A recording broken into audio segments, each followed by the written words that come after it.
You know, we can have government agency relationships, we can have government to government relationships, but human to human relationships are still the best and the most important. And I think until you have that, the type of interaction we had today, you really aren't experiencing the fullness of that relationship. So with that, I'm just grateful for his encouragement, and his encouragement is embodied in the fact that he's here with us today.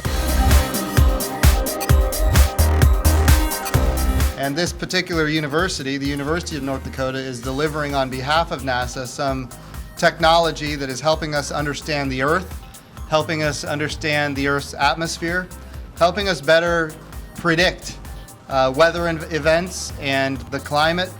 And beyond that, the University of North Dakota is helping us with human spaceflight. We just spent some time this morning out at the Mars Analog Facility where there's some habitation capability that has been developed by the University of North Dakota, helping us understand the human factors for astronauts living and working on another world. That's going to be tremendously valuable research for us in the future as we go to the moon for long periods of time and then on to Mars. And that's the agenda. We want to be able to have sustainability on the moon with the purpose of learning how to live and work on another world and then go to Mars.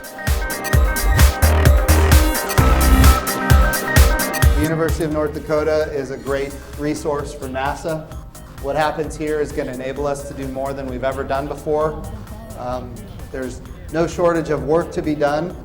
And I fully anticipate that the University of North Dakota is going to be very involved in our future activities, especially when it comes to human spaceflight.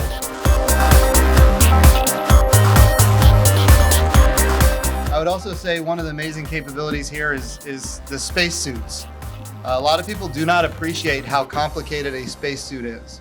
When you're talking about the environment of deep space, high radiation doses, we're talking about the vacuum of space and the thermal challenges of space. On one side of the moon, it's 300 degrees. On the other side of the moon, it's minus 200 degrees. Well, if we're going to live and work on the moon for long periods of time, we're going to have to be able to learn how to live and work in those kind of environments. Here at the University of North Dakota, they're working on the lower torso, specifically the mobility capability of spacesuits, so that we can actually have spacesuits where we can walk around on another world. We haven't had that since the Apollo program. But now, because of the good work of the University of North Dakota, we're going to have some capabilities and technologies that enable us to walk on another world. Human factors, critically important. If you're going to live for long periods of time on another world, how do you train for that? How do you prepare for that? How do you learn how to live and work on another world? Well, that's what that Mars Analog Facility is all about.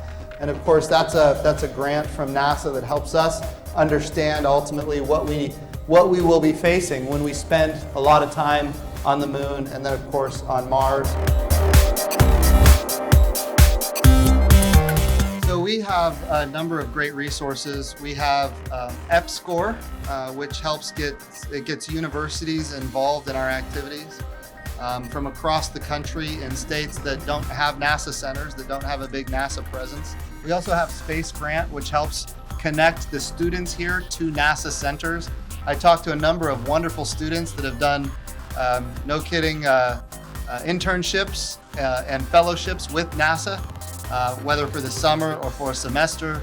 And now they're back doing research projects for NASA here at the university while they're getting their master's degrees or even PhDs. So the connection, I think, is strong. From time to time, we are able to turn to a university and we're able to say, we have a major project we need to get done. Can you help? And we actually contract direct with universities.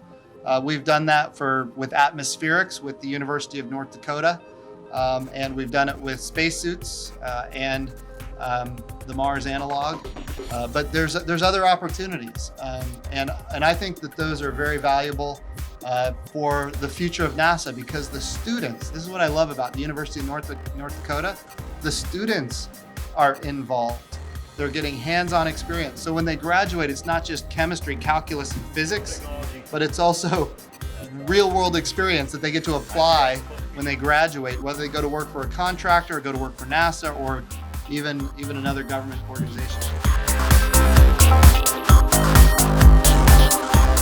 There's so many other things, but I'll just say NASA is grateful for the service of this university. We're grateful to the support of Senator Kramer, and we're looking forward to the Artemis program, sending the next man and the first woman to the South Pole of the Moon, and we're going to be able to do that because of the great work here in the state of North Dakota.